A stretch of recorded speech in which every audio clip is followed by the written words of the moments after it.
Strings is a stop-motion animated film, and the character models don't look as creepy as they usually do to me. Just look at James and the Giant Peach.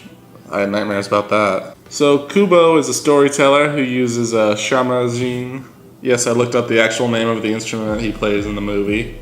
And he works in the village. He's kind of like one of those street performers you see on the street, and he tells stories using his instrument, which I'm just going to call a guitar from now on because I know it's wrong, but I don't care. But yeah, it's kind of magic, or he's magic, it doesn't really matter. But he uses paper to fold into origami, and he uses these figures to tell his stories, and he entertains the village with them.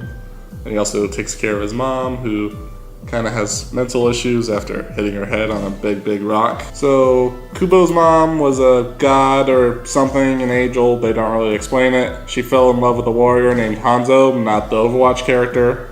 Not the Overwatch character. Stop it.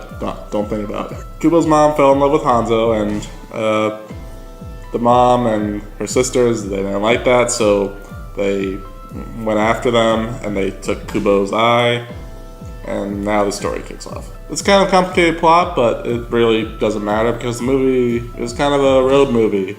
You know, it's these characters going on a journey to go find something and stop the bad guy. Kubo is accompanied on his journey by a talking monkey, voiced by Charlize Theron, and a beetle samurai, voiced by Matthew McConaughey. This movie's pretty weird. So Kubo has to go find his father's armor so he could stop his grandfather before he does something.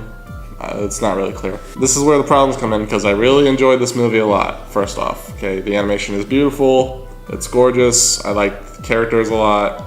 The problem is kind of the journey itself is pretty useless by the end. Yeah, the journey really has no meaning, really, besides some character development, some character growth, some bonding and revelations or whatever. But the actual reason they're going on the journey is done for no reason by the end. It's completely undercut by the ending. And I enjoyed the aspects, the themes, the actual journey itself, the characters. If they had just written, you know, a more involved plot, like how he confronts the bad guy at the end, like maybe he can go after a magic guitar instrument or maybe some magic strings or something.